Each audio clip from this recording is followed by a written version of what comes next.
Hello, my friend. On today's episode, I'm speaking with Mr. Pete Dupuis, and we are answering some questions from you about negotiating with your landlord. So, if you want to hear some tips and lessons learned from Pete and I in negotiating with our gym's landlords, this is a great episode for you. So, keep on listening.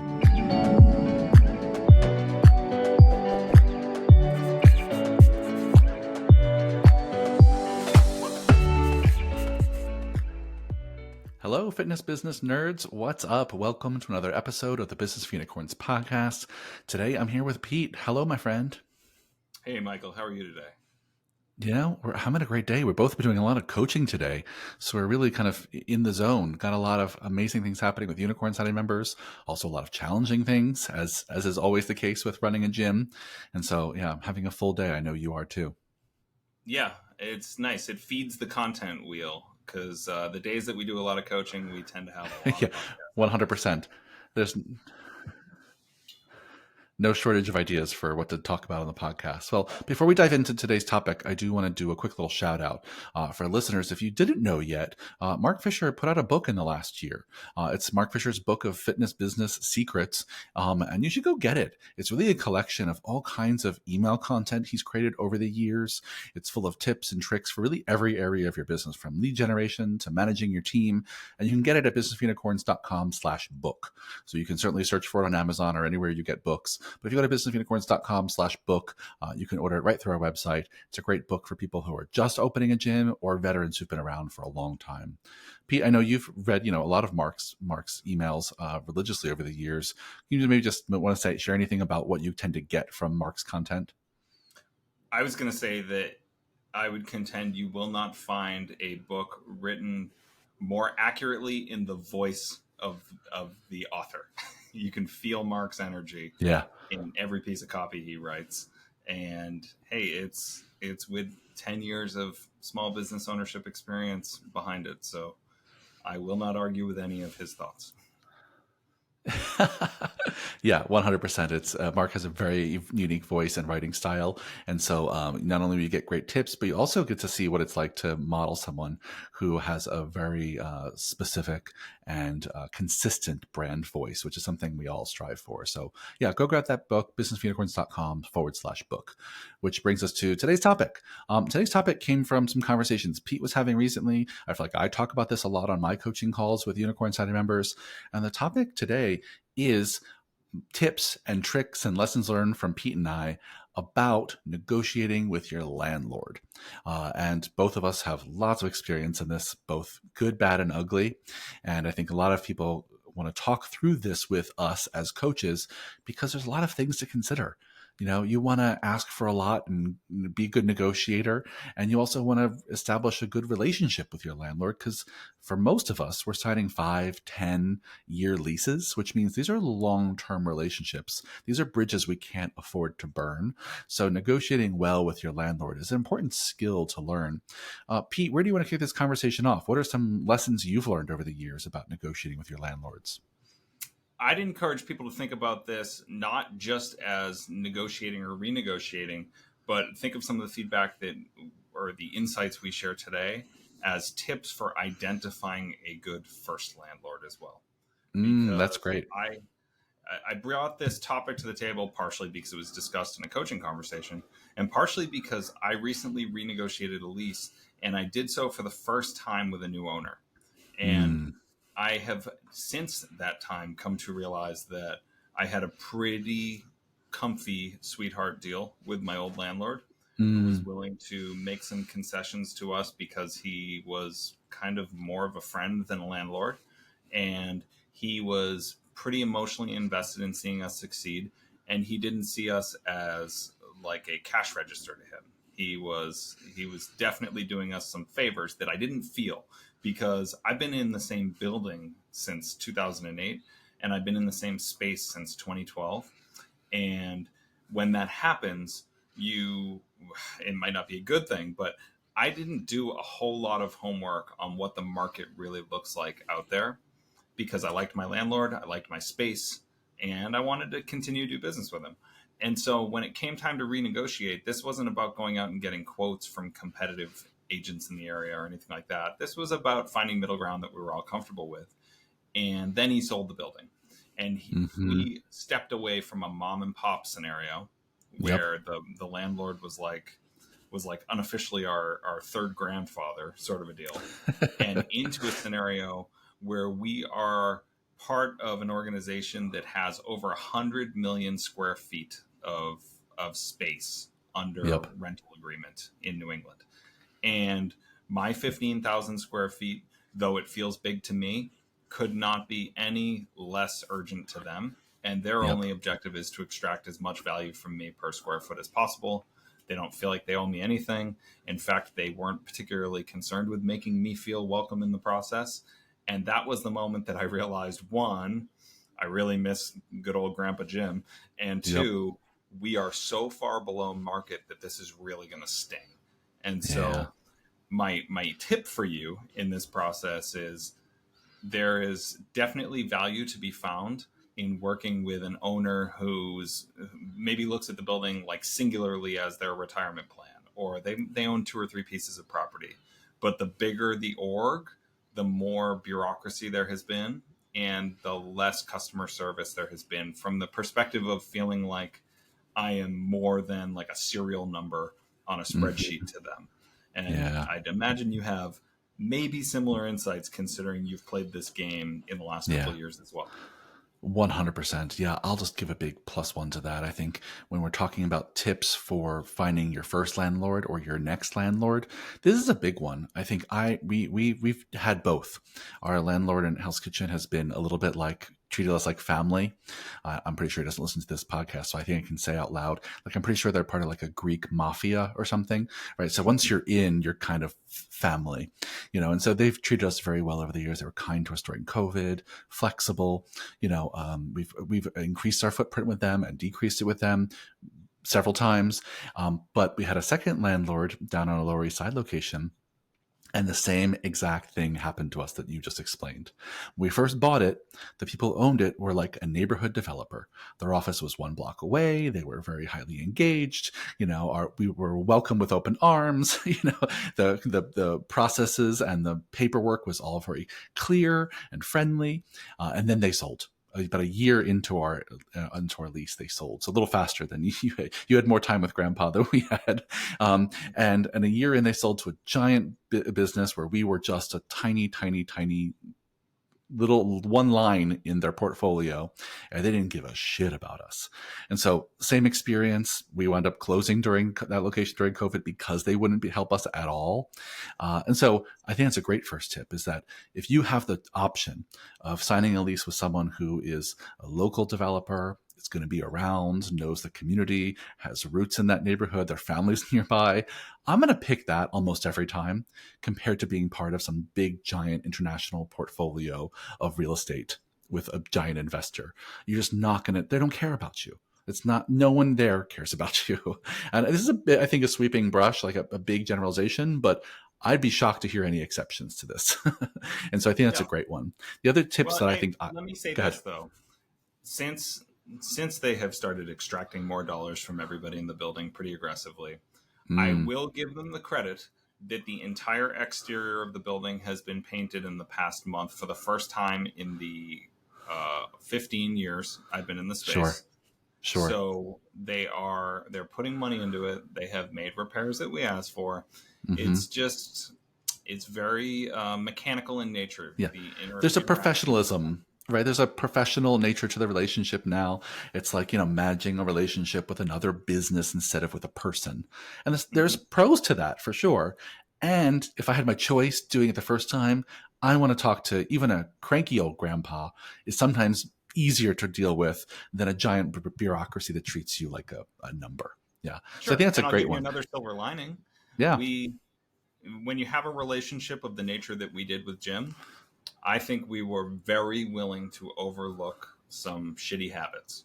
Mm, And as a result, next thing you know, when your rent goes up, in my case, 60%, yeah. that's the moment you say to Ouch. yourself, I now give myself permission to be an asshole.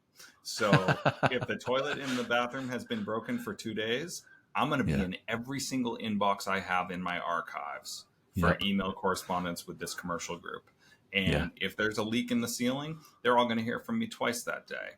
If Yeah. there is a hole in the wall that kind of got patched, but then they didn't paint over it, I'm going to send them a picture every day for a week.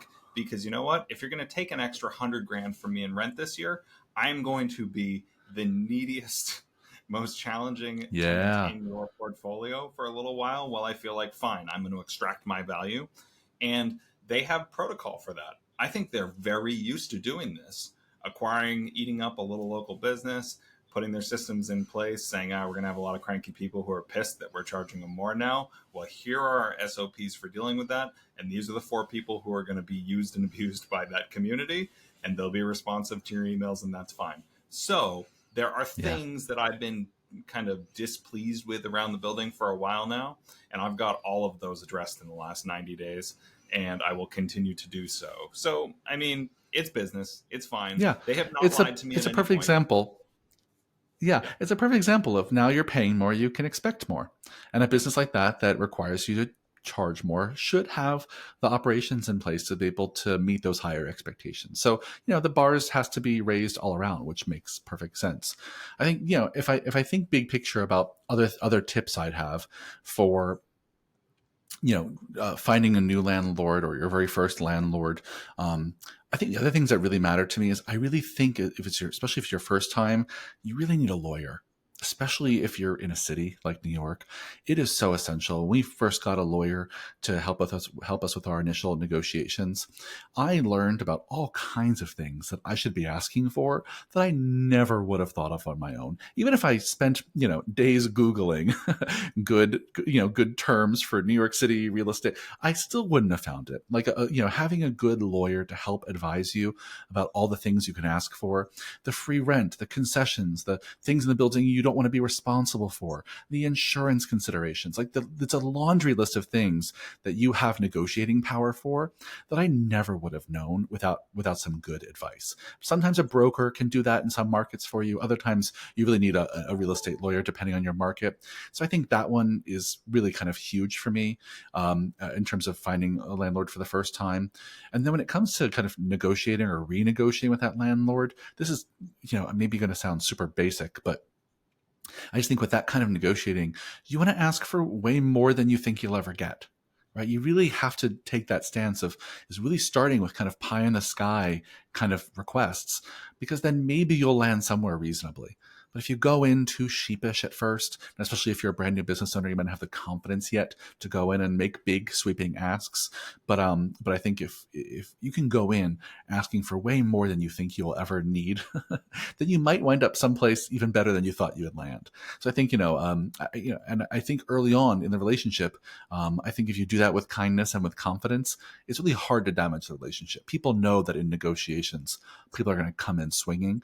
So I think, there's times in our history with MFF, I wish I would have been a little more aggressive as a negotiator. And I think that's something, Mark and I have been talking about a lot recently. He's certainly gotten more aggressive as a negotiator, and maybe aggressive is the wrong word, more confident in Sure. our ability to ask for more assertive. I think that's a good thing. I think it's a good thing. And I think we did pretty good early on for what we knew and what we didn't know. But that's a skill that can be improved with some good guidance and with some time. So I don't know. Those are some thoughts about getting started and renegotiating. What else? What other lessons learned do you have there, Pete? Oh, if I could go back in time, I want to give Jim credit. He gave us a heads up. He said, "Hey, I'm Yeah. shopping the building. I'm in my 80s. I'm ready to be done with this." Mm, And I want it to be on your radar that people will be looking at the space. And what I would have done if I could go back in time is I would have said, "That's wonderful. I'm excited for you. I'd like to extend my lease right now." And yeah. so if you're in a space that you like, you're 2 years into a 5-year lease, and your landlord tells you he's going to consider, he or she are going to consider moving the building, I'd say that's great. And who knows how long that'll take, but I know for a fact that when the time comes, having a high occupancy is a good thing for you, assuming they're Yep. not in back-breaking deals. And I'd say, I'd love to talk to you right now about extending for as long as you're willing to have me. If I could Yeah. go back 2 years right now, I would sign a 10-year lease without hesitation, because I know even if Jim said to himself, well, I got to course correct a little bit, because you need to be a better lease on the books for me, a little bit wouldn't have been a 60% increase. He'd known that it would be terribly insulting to me based on our relationship to change the playing field that much. And I might have been roughly where I was, maybe even as much as halfway to where I ended up. But that was a missed opportunity that I don't think I necessarily messed up on. But now that I know, if I were in that position, if I were a gym owner who was in a Yep. building, and there are Unicorn Society members who are in this situation, who are in Right buildings now. that they say the Yep. landlord could sell at any point. I've had that conversation this past month. And I say to them, if you like where you are, you go to them right now and ask them how far out they are willing to extend you. Tear up the existing deal, rewrite it, offer to go up a little bit if you need to. You will not regret this. You can trust me, because my lease was untouchable when the building was sold, but I only got about 18 months of kind of coasting on the old rates before we had to course correct. That's a big one. That's a big one. And you're right. I find that does happen pretty frequently. People are in buildings and the owner lets the person know, hey, I'm trying to sell. If you know anyone, but you'll see people coming and looking around. That is a moment to seize on. Because if not, you're right. New ownership takes over and they're going to squeeze you for everything they got because they just bought the building. They're trying to make up for that investment. So yeah, I think that's a really good one. I think another one I've added, and I feel like maybe I've talked about this on the podcast before, but I think one of the most important clauses to get into a lease that is maybe the most important clause I want to make sure is in every lease I ever sign. That in New York, this clause is called the good guy guarantee. In other places, it has another name, but essentially, it's a clause in your lease that says, if I can prove financial hardship in my business and give you, the landlord, sufficient heads up, you will let me out of the lease with very little, if no penalty. The idea is that if I am just honest and upfront with you that the business is tanking and I'm going to, in a few months, not be able to pay my bills, and I can prove to you that financial hardship, share my P&L, whatever you need from me, and I can give you 30, 60, 90, 3 months, 4 months heads up, then you will let me get out of my lease with maybe just forfeiting my security deposit. Yep. Right. But there's some safety net to that to say, if things are going south, I don't want to be on the hook for another 3 years rent if I can prove to you the business is not sustainable. And for most of us gym owners, we don't have backers, we don't have investors, we don't have super deep pockets. So that even if we were on the hook for another 2 or 3 years of rent, we wouldn't be able to pay it. We'd wind up in court, right? And so having some lease, some clause in your lease that allows you to kind of get out of jail free, maybe not free, but cheap, like that's just one of the most important things to negotiate. Like I just will never sign a commercial lease without that escape hatch. Yeah, when we came down to the wire, one of Eric's final requests, since he's full-time in Florida now, was that if they're asking us to personally guarantee the lease, that it would be me and John and not him. And ultimately, they did not require a personal guarantee. Basically, the LLC that we're under is going to protect us there. But I can't just say, hey, I don't like the terms here, I'm going to move down the street. The business has to dissolve for me to walk away from the lease. But it would not be at the expense, I'm not losing my home. Yes, exactly. Yeah. And this becomes extra important if you're a personal guarantor of it, if you're backing it yourself personally. And even if it's just the business, it's still useful to know you don't have to dissolve your whole business if one location doesn't work out, right? You can walk away with sufficient notice, maybe with a few scars, a few wounds, but not having to really bring everything down to zero or be in giant debt. Yeah. Yeah. Yeah, I'll give one more before we go. Go for it. That's protected us a couple times. I'd imagine I've discussed it with you on the podcast over the years, since we're probably pushing 40 episodes or something together. But right. We've been protected on more than one occasion, probably more than like 5 occasions over the 15 years we've been in the building, where the language in our lease that allows us to have basically right of first refusal on competitive business entering the space, that played in our favor to the point where we deflected a personal training studio directly across the hall, a CrossFit gym in like 3 doors down from us, an American Ninja Warrior set up directly across the hall. You name it, we had to squash it on a number of occasions. And I mean, I didn't, basically the rights that I had in that capacity was, if they did put it in here, I could effectively walk away from my own lease, no questions asked. But they valued our footprint that we were in. We're the third largest tenant in a 200,000 square foot building. So it Mm-hmm. never got to that point, but those people also never got into our building. And I know that Jim's daughter, who ran the space, loved us, but she hated me every time she had to make that ask because she knew the answer that was coming back. Yeah. Yeah. That's a really great one because, if you don't have that in your lease, they can absolutely open up a competitive business right next door. And so I think that's a really good one to have in there. I'll add one little short one just to wrap things up. I just thought of it. I've seen this one be a real issue. Again, this one's maybe more specific people in more tight communities, especially cities, but one that's about noise. Because it's one of the number one problems I see gyms have is noise and vibration when you share walls or ceilings or floors with other tenants, to make sure there's something in your lease that protects you, that your landlord is going to say, I have your back if there's disputes about noise, that you're not going to have to move out because you're dropping weights on the floor. I think that's another really important one to have in there. But again, Yeah. I probably should have prefaced this all to say that today's podcast is us just sharing our experiences. This is not legal advice. You should speak to a professional in your area for legal advice. But these are ways that we've both, I think, come out ahead and also gotten burned that we at least think should be on your radar, dear listeners. Yeah, well, you did give the caveat. You should I have probably someone did. reviewing this before Yeah. before you sign anything. Have someone look it over. And I want to Yes. give a shout out to Alan Cosgrove because he single-handedly helped Eric and I avoid the biggest noise-related headache with Wow. his feedback on our signing of our second lease. He was very clear about it. He said, "You're going to make a lot of noise." In fact, I remember him saying to me, "I've seen Eric Cressy lift. You're going to have angry neighbors."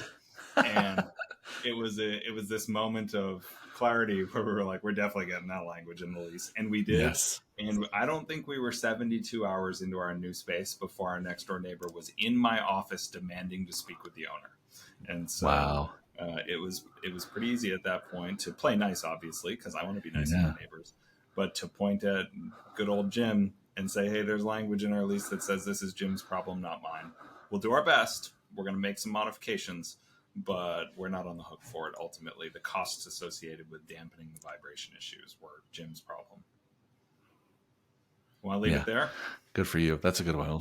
Shout out to Alvin Cosgrove. Thanks for the tips, Alvin. Yeah, I think it's a great one. Let's leave it there. I think it was a great conversation. Listeners, hopefully you got some takeaways and notes about either looking for your first landlord or negotiating your next lease. And if you found this podcast valuable or any of our podcasts valuable, leave us a review. Give us 5 stars everywhere you listen to the podcast. We would love to hear from you in the reviews, or email us, or I should say, and email us and let us know what you want us to talk about next. If you have questions for us to ask or guests you want us to speak to, it's Michael@businessofunicorns.com, Pete@businessofunicorns.com. Thanks again for the great conversation, Pete. I'll see you on the next one.